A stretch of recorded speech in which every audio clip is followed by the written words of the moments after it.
오늘 저녁 말씀은 겟세마네 기도에 대하여 말씀을 함께 나누고자 합니다. 예수께서 잡히시는 날 밤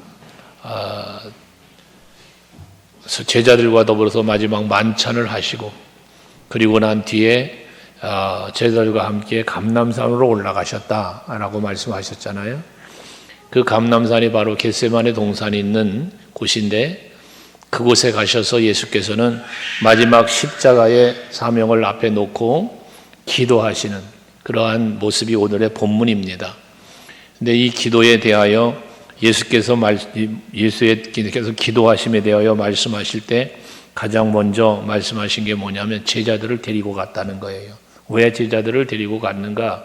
그 이유는 함께 기도하자고 데리고 간 것이죠. 그러나 결과적으로는 제자들은 함께 기도하지 못하고 잠들어 있었고요. 예수께서는 홀로 하나님 앞에 간절한 기도를 드리는 그러한 모습을 보게 되어집니다.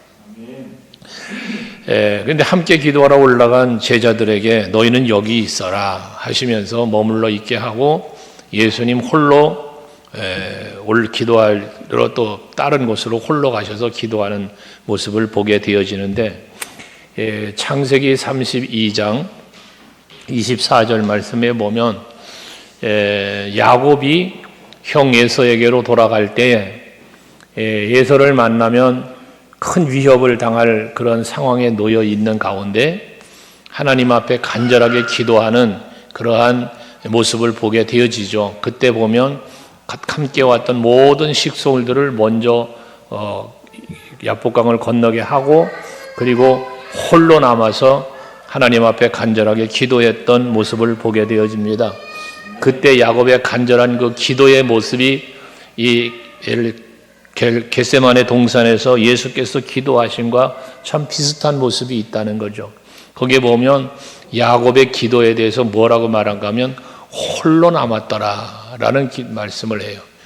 예수님도 제자들을 두시고 홀로 가셔서 하나님 앞에 기도했던 모습, 하나님과의 1대1의 관계 속에서 부르짖는 간절함을 이야기하고 있는 것이기도 하고요.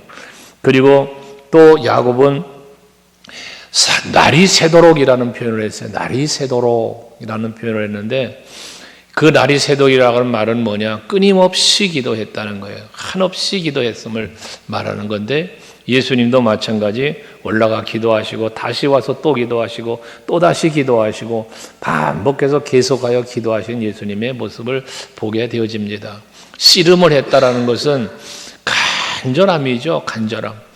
그 간절함이 예수께도 있어서 누가복음 22장이죠. 44절에 보면 그 이마에 흐르는 땀이 마치 핏방울 같았더라라고 하는 그러한 말씀이 있는 것처럼, 얼마나 간절하게 기도했으면 그 흐르는 땀이 핏방울처럼 보일 만큼 그 간절한 기도를 하셨는가를 보여주지 않습니까? 이제 여기서 우리는 무엇을 생각할 수 있겠는가라는 겁니다. 여러분, 예수님은 십자가라고 하는 그 사명과 고난이 앞에 있습니다. 이것을 놓고 기도를 하시거든요. 야곱은 형 에서를 만나야 하는 문제를 앞에 놓고 기도를 하거든요. 그 외에도 수많은 기도들이 있죠. 히스기야 왕의 기도라든지 다니엘의 기도라든지, 이런 기도들은 얼마나 참 간절한 기도였는가를 보여주잖아요. 열왕기하 19장 말씀에 보면 히스기야 왕은 아수르 왕 사네립이 쳐들어와서 그 쳐들어온 상황을 이제 헤쳐나갈 수 있는 길을 기도로 찾았잖아요. 그래서 저들이 보내온 편지, 그것은 항복하라는 편지였어요. 너희들 항복해라. 하나님이 도와주신다 어쩐다 그런 말 믿지 말고 항복하라는 편지였습니다.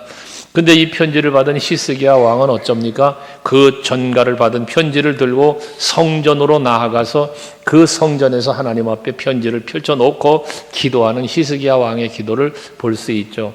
무엇을 말합니까? 전쟁을 위하여 전쟁을 준비하거나 어떤 문제 해결 방법을 사람의 생각과 판단으로 세상적 방법으로 해결하려 하지 아니하고 하나님께 맡겨놓는 이러한 기도가 히스기야 왕의 기도였지 않습니까?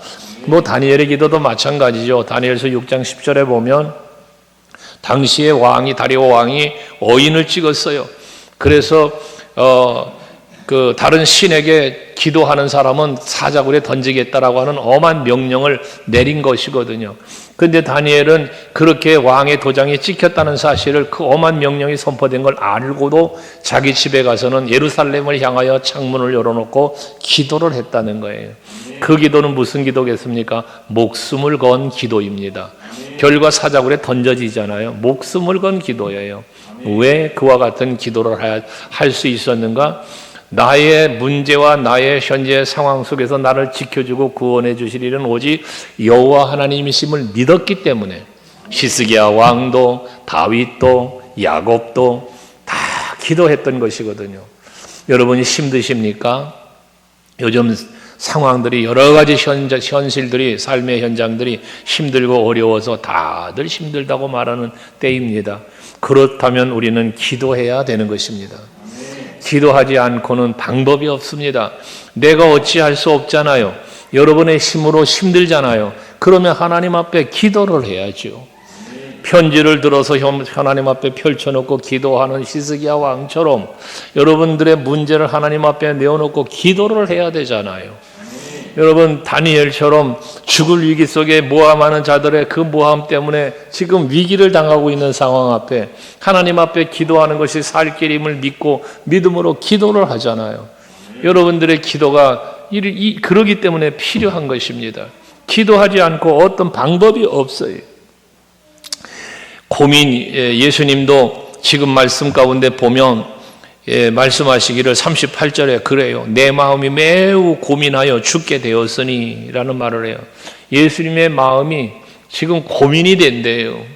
무슨 고민일까요? 십자가의 죽음을 앞에 놓고 예수님도 고민이 되시는 거예요. 괴로우신 거예요. 왜?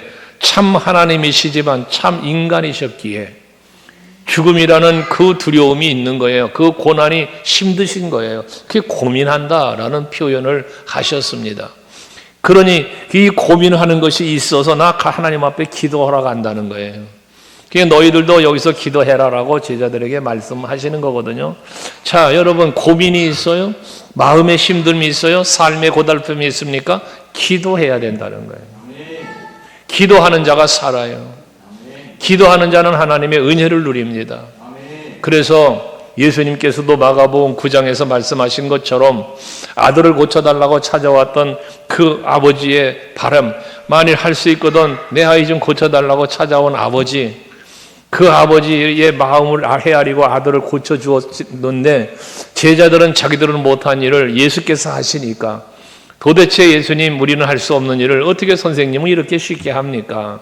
물어볼 때에 기도 외에는 이런 종류가 나가지 않는다. 기도의 능력을 말씀하셨지 않았습니까? 그러므로 오늘 예배하는 여러분, 이 고난주간의 밤기도회가 여러분들에게 하나님의 능력이 임하는 밤이 되길 원하고 예수의 이름의 권세가 임하는 여러분들의 기도가 되기를 원합니다. 예수님 분명히 약속하셨잖아요. 너희가 내 이름으로 무엇이든지 구하면 내가 행하리라. 여러분, 지금 이 고난주간 예수 십자가 보혈 앞에서 우리는 기도할 때 그 보혈의 능력이 위대함을 우리는 알잖아요. 그러므로 여러분들이 이 고난주간의 밤기도회가 여러분들에게는 응답의 밤, 축복의 밤이 될 수 있게 축복합니다. 이렇게 기도를 하시는데 이 기도를 할 때 함께 기도를 요청을 하지만 저들은 기도하지 못했어요. 그래서 결과적으로는 기도하지 못한 연고로 제자들은 다 예수님 버리고 도망가고 예수님을 부인하고 배반하는 이러한 상황에까지 이르게 된 것이죠. 여러분, 오늘 이번 한 주간의 이 밤기도회를 통해서 여러분 개인적으로도 물론이니와 우리 교회적으로도 여러분 가정도 모든 범사가 참으로 복된 역사 있길 주 이름으로 축원합니다. 사도행전 12장 5절 말씀에 보면 베드로가 옥에 갇혔을 때 그 교회 성도들이 기도한 내용이 나와요. 베드로가 복음을 전하다가 붙잡혀서 감옥에 갇혔잖아요. 옥에 갇혔는데 옥에 갇혔을 때에 교회는 그를 위하여 간절하게 하나님 앞에 기도를 했다는 거예요. 성도들이 모여서 자기들에게 복음을 전하고 그랬던 베드로가 감옥에 갇혀 있으니까 베드로를 위하여 성도들이 다 같이 모여 기도를 했다는 거예요. 결과가 어떻게 되어졌습니까? 옥문이 열리고 베드로가 그 감옥에서부터 구원받을 수 있어요. 살아나왔어요. 기도했던 성도들이 베드로가 왔다고 하니까 믿지를 않잖아요. 하지만 그 앞에 나타나서 베드로가 함께 하니까 그제서야 아 정말 베드로네. 여러분 이 얘기는 뭡니까? 저들이 베드로에 기도했지만 베드로가 나왔다는 사실을 믿지 못하는 이런 믿음의 기도였어요. 그런데도 하나님은 그들의 기도를 들으시고 응답해 주셨다는 얘기거든요. 여러분 두세 사람이 내 이름으로 모인 곳에 나도 함께 한다고 말씀하시잖아요. 오늘 우리가 이렇게 여러 성도들이 모여서 하나님 앞에 예배하고 기도하는 이 현장에 분명히 주님은 와 계시고 그 다음에 여러분들이 기도하는 모든 기도를 들으시고 응답해 주실 줄로 믿으시길 바랍니다. 그래서 우리는 모이면 기도하는 것, 여러분 우리 개인적인 기도의 제목만 기도하지 않잖아요. 나라와 민족을 위하여 기도하고 한국 교회를 위하여 기도하고 또 우리 교회를 위해서도 기도하고 어려움을 당하는 이웃들을 위해서 서로를 지체를 위해서도 기도하는 이 기도가 왜 그 기도를 하나님이 들으시거든요. 응답해 주시거든요. 응답해 주실 줄 믿기 때문에 우리는 이처럼 모여서 기도하는 것입니다. 오늘 이 밤에도 그 믿음을 가진 성도들의 모임이 되고 기도가 될 때 반드시 하나님의 놀라운 응답의 역사를 체험하게 될 줄로 믿습니다. 근데 우리가 기도할 때 그럼 어떻게 기도를 할 것이냐, 무엇을 기도할 것이냐인데요. 예수님께서 마태복음 6장에서 제자들에게 기도에 대한 가르침을 주었죠. 너희는 이렇게 기도해라 하면서 우리가 주기도문으로 우리가 예배 때 하는 기도처럼 그 기도를 가르쳐 주셨잖아요. 그 기도 중에 예수님이 가르쳐 준 기도 중에 하나님의 뜻이 하늘에서 이루어진 것처럼 땅에서도 이루어지기를 기도하라고 가르쳐 주시지 않았습니까? 예수님이 바로 그 모델이 되신 거예요. 그래서 지금 앞에 말한 대로 십자가에 달려 죽으시는 이 죽음에 대한 고민이 마음에 있어 그것이 참 두려운 거예요. 힘든 거예요. 그래서 이것을 잔으로 표현했는데 아버지여 만일 할만하시거든 이 잔을 내게서 지나가게 하옵소서. 이 잔이 바로 십자가의 잔입니다. 고난의 잔입니다. 이 잔을 나에게서 지나가게 해달라는 기도를 아버지 앞에 드리는데 그 아버지 앞에 드리는 기도 가운데 뭐라 했어요? 내 아버지여 만일 할만하시거든 이라는 표현을 했어요. 할만하시거든. 이 말이 뭐예요? 하나님이 하시기를 원하시면 이라는 뜻이에요. 하나님에게 능력이 있음을 말하는 게 능력이 있으시면 이라는 개념이 아니에요. 하나님의 뜻이 그렇게 할 수 있거든 이라는 기도거든요. 그러니까 뒤에 그러나 나의 원대로 마시고 아버지 원대로 하옵소서라는 기도를 드리는 거예요. 그러니까 우리가 해야 될 기도는 무슨 기도여야 되느냐? 하나님의 뜻이 이루어짐의 기도여야 된다는 거예요. 여러분들에게 기도에 대한 말씀을 드릴 때 간혹 드렸던 말이지만 우리가 가지고 있는 많은 기도의 제목들은 다 나를 위한 기도 제목들이 많아요. 내가 원하고 내가 바라는 것들이 많아요. 내 뜻대로 되기를 바라는 거죠. 그런데 그 기도에서 머물러 버리면 그 기도는 응답되지를 않아요. 왜? 사도가 야고보서 4장에서 말하는 것처럼 너희가 얻지 못함은 구하지 않았기 때문인데 구하여도 얻지 못함을 이야기하잖아요. 야고보서 4장 4절에 보면 구하여도 얻지 못함은 너희가 세상적으로 정욕적으로 잘못 구하였기 때문에 기도했지만 구하였지만 얻지를 못한다는 거예요. 그러므로 여러분들이 항상 기도하실 때는 필요한 걸 구하는 거 맞아요. 구하라 그리하면 너에게 주실 것이요 했으니까요. 무엇인가 필요한 게 있으면 구해야죠. 그리고 하나님을 찾아야죠. 당연히 우리가 해야 할 일입니다. 그러나 그렇게 구하는 그 구함의 목적이 내가 바라고 소원하는 일들이 있지만 그 바라고 소원하는 이 일의 목적이 어디 있느냐? 그 목적이 바로 하나님의 영광, 하나님의 뜻이 이루어짐에 있어야 된다는 것입니다. 그러니까 우리의 기도는 두 가지 측면에서 크게 두 가지 생각할 것은 첫째 하나는 믿음의 기도고 하나님이 나의 기도를 들어 응답하실 것이라는 믿음의 기도, 두 번째는 내 소원이지만 이 소원하는 목적이 하나님께 있어야 한다는 거예요. 목적이. 내 욕심을 채우기 위함이 되어서는 안 된다 그 말이에요. 이런 기도, 예수님이 이렇게 모범을 보여주신 기도를 하고 있다는 것이죠. 이 기도는 결국 우리에게 가르쳐 주시는 기도가 되는 것입니다. 그래서 예레미야 선지자가 시위대 뜰에 갇혀 있을 때에 여호와의 말씀이 예레미야에게 임하시면서도 말씀하신 것은 너는 내게 부르짖으라 그리하면 내가 너에게 응답하겠고 네가 알지 못하는 크고 은밀한 일을 너에게 보이시리라 라는 말씀을 하시잖아요. 그런데 그 말씀을 하시기 전에 무슨 얘기를 합니까? 예레미야서 33장 2절에 보면 이 일을 행하시는 여호와, 그것을 만들며 성취하는 여호와, 그 이름을 여호와라고 하는 이가 가라사대라고 말을 해요. 이 말의 의미는 뭐냐면 네가 부르짖고 네가 간구하면 응답해 주실 하나님은 어떤 분이신지를 믿으라는 이야기예요.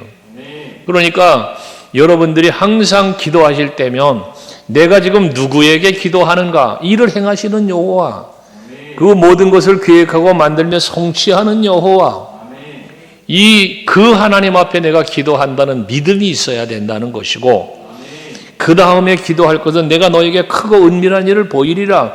너가 알지 못하는 크고 은밀한 일을 보인다고 했을 때 내가 바라고 내가 원하는 게 아니라 하나님이 원하는 걸 나에게 보여주고 응답해 주신다는 말씀 아닙니까? 그래서 여러분들의 기도의 원칙을 분명하게 하시고 기도할 수 있는 여러분들이 되시기를 바랍니다. 고난을 위한 기도를 하되 하나님의 뜻이 이루어지는 기도입니다. 이렇게 기도하고 제자들에게 와보니까 제자들이 잠이 들어 있습니다. 기도하지 못하고 잠들어 있는 거예요. 40절에 보니까. 그래서 예수께서는 그들을 향하여 너희가 나와 함께 한 시간도 이렇게 깨어 있을 수 없더냐. 여기 나와 함께라는 말씀을 하고 있습니다. 여러분, 성령은 지금도 로마서 8장 26절에 말하죠. 우리는 우리의 연약함을 안다는 거예요. 그러니까 성령께서는 우리의 연약함을 아시고 우리를 위하여 친히 간구하시느니라. 성령이 여러분을 위하여 간구하고 있어요. 지금도 성령은 여러분을 위하여 간구하고 있거든요. 그런데 성령은 나를 위하여 참 간절히 기도하고 있는데, 간구한다 그랬으니까. 그런데 성령과 함께 나는 기도하지 않는다. 그럼 여기 제자들의 모습과 같은 거예요.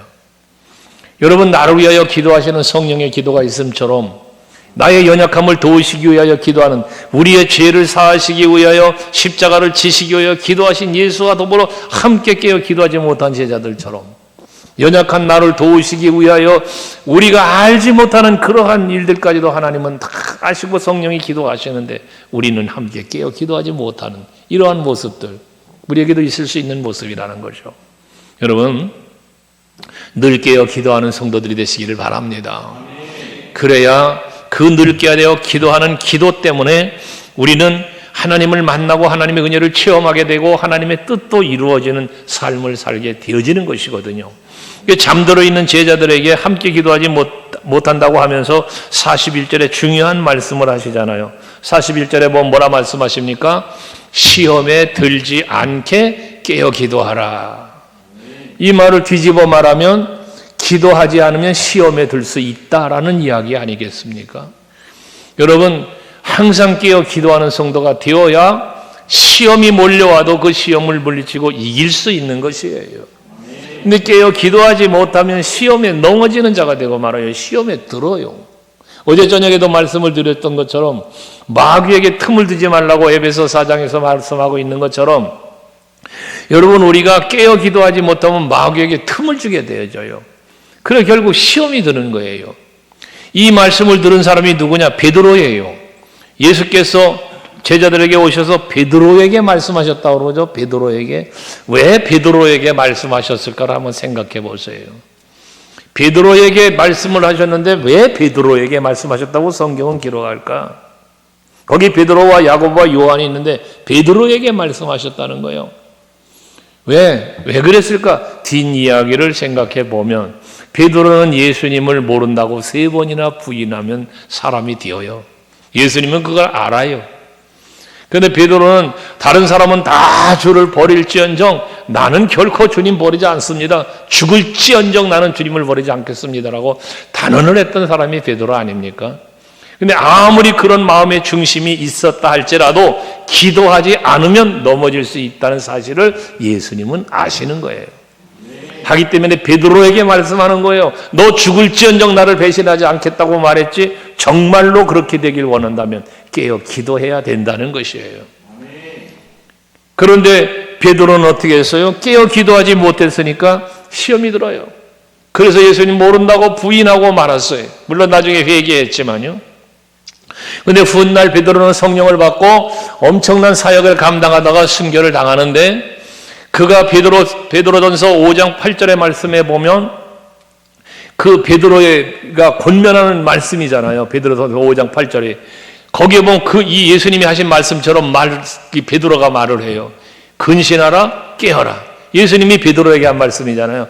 깨어서 기도해라.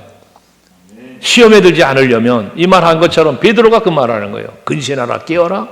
너희 대적마귀가 우는 사자처럼 삼킬 자를 두루 찾는다. 자기 자신이 겪은 일인 거예요. 베드로 자신이 겪은 일이야. 예수님이 깨어 기도하라고 했을 때 그래야만 시험에 들지 않는다고 했는데, 기도하지 못했던 내가 그렇게 무너져 내렸던 자신의 모습을 아는 거예요, 베드로는. 그러니까 그러한 자신을 되새겨보면서 성도들에게 권면하는 거예요. 나도 기도하지 않은 연고로, 깨어있지 못했던 연고로 시험에 들었고 예수 부인하는 사람이 되고 말았었다. 그러니 성도 여러분들도 깨어 있어야 됩니다. 근신해야 됩니다. 기도해야 됩니다. 그래야 우는 사자처럼 삼킬 자를 두루 찾는 마귀에게 넘어지지 않습니다. 베드로는 그렇게 권면하고 있는 것입니다. 오늘 이 시간 주님 앞에 예배하는 성도 여러분, 깨어 기도하는 성도들이 되시기를 바랍니다. 이런 절기 때만이 아니고 늘 깨어 기도하는 거예요. 늘 깨어 기도하는. 그래야만 여러분들 마귀의 시험이 고난 주간에만 오나요? 아니잖아요. 절기 때만 오나요? 아니죠. 마귀의 시험은 시도 때도 없이 옵니다. 여러분이 어느 곳에 있든지 무엇을 하든지 가는 곳마다 머무는 것마다 주님이 동행해 주시기를 늘 기도하지만, 놀라운 사실은 여러분 가는 곳마다 머무는 곳마다 그곳이 어디였든지 주님이 항상 함께 하시고 동행하시죠. 세상 끝날까지 함께 하겠다고 약속하셨으니까. 그런데 바로 마귀도 그런다는 거예요. 마귀도 언제나 여러분 곁에 항상 쫓아다니는 게 마귀예요. 그러면서 여러분들의 마음을 뺏어리려고 하고 여러분의 발걸음을 미혹하고 계속 그렇게 유혹을 하는 거예요. 그러한 마귀의 유혹을 물리치려니까 어떻게 하라? 깨어 기도하라. 할렐루야. 우리 소감교회 성도들은 늘 깨어 기도하셔서 모든 마귀의 유혹과 그 미혹을 다 물리칠 수 있기를 주의 이름으로 축원합니다. 그러시면서 다시 두 번째 나아가 기도하셨다고 합니다. 또 다시 44절에 보면 세 번째 기도하셨다고 합니다. 쉬지 않고 기도하셨던 예수님의 모습. 데살로니가전서 5장 17절 말씀에 보면 쉬지 말고 기도하라 라고 말씀하시죠. 이것은 너희를 향한 하나님의 뜻이라고 했어요. 주 안에서 너희를 향한 하나님의 뜻이다. 이게 하나님이 우리에게 요구하시는 거예요. 쉬지 않고 기도하는 것. 쉬지 않고 기도한다는 것은 무엇입니까? 늘 하나님과 교통하는 삶을 살라는 거예요. 하나님과 늘 함께하는 임마누엘의 삶을 살라는 말이에요. 뭐 두 손 모으고 무릎 꿇고 주여 부르짖어가며 기도하는 기도만을 말하는 게 아니라, 쉬지 말고 기도하라는 이 말씀 속에는 늘 하나님과 교통하고 늘 하나님과 함께하고 이 동행하는 삶을 이야기하는 것입니다. 왜? 기도는 누구에게 하는 거예요? 하나님께 하는 거니까. 쉬지 않고 기도한다는 것은 늘 하나님과 함께 한다는 거예요. 성전에 나와야만 하나님 생각하고 눈을 감고 기도하는 것이 아니라 길을 걸으면서도 기도할 수 있고 차량을 운전하면서도 기도할 수 있는 거예요. 네? 이게 뭡니까? 하나님과 소통하는 거예요. 그런 소통이 이루어지는 우리 성도들 되시기를 바랍니다.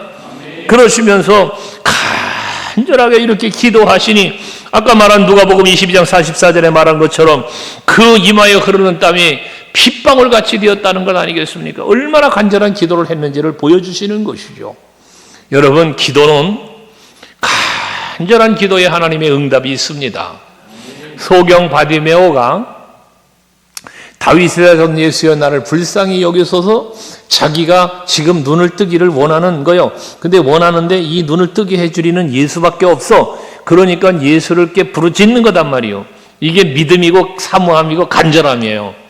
사람들이 잠잠하라고 꾸짖지만 어떻게 더욱 소리를 질렀다고 마가복음 10장 45절에 보면 말해요. 더욱 크게 소리 지르면서 다윗의 자손 예수여 나를 불쌍히 여기소서라고 외쳐대는 그 소경 바디모의 외침, 이게 간절함입니다. 그 간절함이 뭐였어요? 예수님의 마음을 움직인 거예요. 그래서 불러오게 하고 네가 원하는 게 뭐야? 보기를 원합니다. 그때 예수님의 대답, 네가 믿은 대로 될지어다. 그 믿음을 칭찬하시며 믿음대로 되게 해주신 거거든요. 그 믿음이 간절함을 갖게 했고 그 간절함이 포기하지 않게 했고 결과적으로 예수님 만나고 예수님의 놀라운 은혜를 입어 눈을 뜨게 되었더라. 보게 되었더라. 그러잖아요. 보게 되었다. 여러분 참으로 하나님 앞에 포기하지 않는 여러분 되시기 바라요. 기도를 포기하지 마세요. 여러분 하나님 앞에 기도는요 응답될 때까지 하는 거죠. 응답될 때까지. 근데 응답 받았다고 그런 기도로 끝나느냐? 아니죠. 그 다음 응답을 받았다면 감사의 기도도 드려야 할 것이요 또 다른 기도의 제목이 있겠죠. 그래서 기도는 쉬지 않고 해야 되는 거예요. 마귀의 계계에 넘어가지 않으려니까 더더욱 그렇다는 것입니다. 이렇게 세 번까지 기도하신 후에 다시 제자들에게 와서는 하시는 말씀이 뭐냐? 45절에 보니까 이제는 자고 쉬어라 라고 말씀을 해요. 이제는 자고 쉬어라. 이제까지는 뭐 했어요? 깨어서 기도해라. 시험에 들지 않으려면 기도해야 된다 말씀하시던 주께서 이제는 자고 쉬라고 말씀합니다. 이게 뭔 말씀의 의미겠습니까? 이제는 자고 쉬어라 라고 말씀하시는 것은 앞에 마태복음 11장에서 말씀했지만 수고하고 무거운 짐자들아 다 내게로 와라. 내가 너희를 쉬게 하리라 라고 말씀하셨던 것처럼 이제 예수께서 십자가 뒤에 말하잖아요. 보라 때가 가까웠으니 인자가 죄인의 손에 팔리느니라. 때가 왔어. 이제 내가 죄인들의 손에 내가 팔려. 이거 왜 팔려요? 여러분 십자가 죽으시기 위하여요. 그럼 이 십자가를 죽으심으로 말미암아 죄 문제가 해결되고 여러분 구원받는 하나님의 자녀가 되는 은혜를 누리게 되어지는 거잖아요. 그러니까 자고 쉬어라. 예수 안에 누리신 평안으로 이제 나아가게 되는 길이 열렸다는 것을 말씀하는 것입니다. 저와 여러분은 이 평안을 누리고 있는 거예요. 지금 여러분들은 예수 그리스도의 이 십자가의 죽으심과 부활하심과 이 모든 놀라운 우리를 위하여 일하신 그 역사하심으로 말미암아 우리는 평안을 누리는 거거든요. 요한복음 14장에서 내가 너희에게 평안을 끼치노니 세상이 주는 것과 같지 않은 평안을 준다. 이 놀라운 평안을 여러분이 지금 누리고 있다고 말이요. 성령 시대에 살고 있는 우리가 다른 보혜사를 보내서 우리에게 그 성령을 통하여 가르쳐 주시고 생각나게 하시면서 이 엄청난 은혜를 누리는 가운데 평안을 누리게 해주시는 이 하나님의 평안을 오늘날 우리가 누리고 있다고 한 말이에요. 그럼 너희는 이제 자고 쉬라고 말씀했는데 그러면 주님이 십자가 지심으로 우리의 모든 수고를 우리의 모든 지고를 다 감당하셨으니까 우리는 이제 그냥 쉬고 잠만 자면 돼. 그러고 맨날 잠이나 자고 쉰다면 되겠습니까? 이제는 우리는 자고 쉬는 게 아니라 우리는 깨어 일어나서 그 은혜를 기억하고 주님 가신 그 길을 나도 따라가겠노라. 여러분 고백하면서 여러분 마음을 굳게 붙잡고 나아가는 여러분들이 될 수 있기를 바랍니다. 이렇게 이제는 자고 쉬라고 말씀하신 주님이 그냥 쉬게 내버려 두질 않아요. 뭐라고 말합니까? 마지막 46절에 보니까 일어나라 함께 가자. 이제는 자고 쉬라고 말씀하셨던 주님이 이제는 일어나랍니다. 함께 가자입니다. 여러분 그렇습니다. 이제 우리는 고난주간을 보내고 이제 부활절이 다가오는데 우리 앞에 고난주간 밤기도를 시작하면서 말씀을 드렸지만 우리는 십자가의 고난에 묻혀 사는 성도가 되면 안 된다고 그랬죠. 예수님이 당하신 고난을 우리가 기억하면서 그 고난에 감사하는 마음을 우리가 가져야 되는데 우리의 신앙은 어디로 가야 되냐? 십자가, 고난, 겟세마네 동산, 골고다 언덕, 무덤이 아니라 부활하신 주님을 바라보는 우리가 돼야 된다 그랬잖아요. 그러니까 이제 우리는 뭐해? 일어나야 되는 거예요. 함께 가야 되는 거예요. 이 함께 가는 곳은 두 가지 길입니다. 어디를 함께 갑니까? 죽으러 가는 거예요. 야, 죽으러 가자. 또 하나는 뭐예요? 부활하러 가는 거예요. 하나님 나라로 가는 거예요. 이게 예수님과 함께 가는 길입니다. 그러니까 사도 바울이 바로 그 일을 감당한 거예요. 사도행전 20장 24절에 보면 사도 바울은 나에게 맡겨진 사명을 감당하려 하면은 내 생명조차 귀한 것으로 여기지를 않았다. 그러니까 내 생명이 귀하질 않아. 왜? 예수께서 나에게 주신 사명, 그 사명을 감당하러 나아가려면 이 생명조차 아깝지 않아. 난 그 길을 갈 거야. 이 다짐이잖아요. 예수님께서 하나님께서 지어주신 그 십자가, 그 사명을 감당하시기 위해서 내 원대로 마시고 아버지 원대로 하옵소서 하면서 그 십자가 길을 자원하여 가신 분이 예수님이잖아요. 그것처럼 사도 바울도 그 사실을 알기 때문에, 그 사실을 바울이 알기 때문에 어떻게 돼? 나도 내 생명 아끼지 않고 귀한 것으로 여기지 않고 나에게 주어진 사명을 감당하는 길을 걸어가겠다는 것이에요. 그러니까 일어나 함께 가자는 주님의 음성이 오늘 이 밤에 여러분들에게 들려주시기를 원합니다. 그 함께 가는 그 길은 하나님의 뜻을 이루려 가는 길이에요. 하나님의 뜻을 이루려. 그리고 하나님이 내게 주신 사명을 감당하러 가는 길입니다. 그 감당하기 위해서 가야 하는 첫째 관문이 뭐냐? 죽음의 길이에요. 죽음의 길. 갈라디아서 2장 20절에서 사도 바울이 말하죠. 내가 그리스도와 함께 십자가에 못 박혔나니 그런즉 이제는 내가 산 것 아니고 내 안에 예수께서 사시는 것이다. 예수로 사는 바울이 됐어요. 예수로 사는. 전에는 뭐로 살았어요? 나로 살았어요. 나의 지식으로, 나의 율법 정신으로 살았던 바울이에요. 근데 그러한 내가 죽었어요. 그리고 예수로 살아가는 사람으로 바뀐 거예요. 여러분, 여러분들도 예수로 살아가시기를 바라요. 세상은 여러분들이 세상 사람으로 살기를 원해요. 사람의 사람으로 살기를 원한다고 말이요. 그러나 하나님은 여러분들이 사람의 사람, 세상의 사람이 아닌 하나님의 자녀로 살기를 원하시는 겁니다. 여기서 여러분들이 자기의 정체성을 찾아야 하고 자존감을 찾아야 된다는 것입니다. 우리가 스스로의 정체성을 잃어버리고 자존감을 상실해버리면 있어야 할 자리를 찾아 있지 못하니까 죄인의 길을 가게 되는 것이에요. 악인의 길을 따라가는 거예요. 오만한 자의 자리에 앉는 거예요. 시편 1편 말씀드렸잖아요.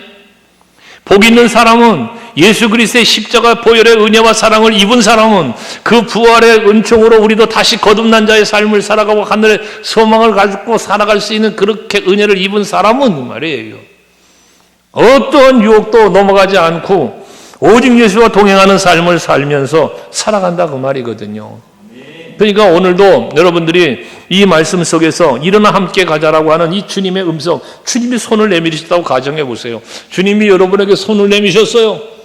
야, 일어나 함께 가자. 여러분 그 손을 잡을 수 있어야 됩니다. 그리고 여러분 그 손을 잡고 일어서야 되는 거예요. 베드로가 성전 미문 앞에 안전뱅이를 일으켜 세울 때 은과 금은 내게 없어. 그러나 내게 있는 걸 내게 주노니 일어나 걸으라고 말하면서 나사렛 예수의 이름으로 손을 잡아 일으킬 때 그 손을 내밀어 잡았을 때 일어나잖아요. 여러분 일어나 함께 가자고 하는 이 주님의 음성에 여러분의 손을 내밀어 그 손을 붙잡을 때에 여러분들은 일어설 수 있는 거예요. 그 일어섬이라는 건 단순히 육신의 일어섬이 아니라 영적으로 삶으로 모든 범사가 일어나는 거예요. 일어나는 건 회복이에요. 일어나는 게 여러분 형통이에요. 이런 역사가 여러분에게 일어나길 주 이름으로 축원합니다. 오늘 이 밤에도 주님은 여러분에게 다가오셔서 예배하는 여러분에게, 기도하는 여러분들에게 손을 내미시면서 일어나라, 일어나라, 나와 함께 가자 말씀하실 겁니다. 그때 여러분들 그 손을 두 손으로 움켜잡고 그 손을 인도하시는 대로 따라가는 여러분들이 되셔서 죽어야 할 땐 죽읍시다, 살아야 할 땐 살자고요. 그러면서 여러분 주님 주신 사명을 잘 감당해 나아가는 여러분 모두가 되시기를 주 이름으로 축복합니다. 할렐루야. 기도하겠습니다.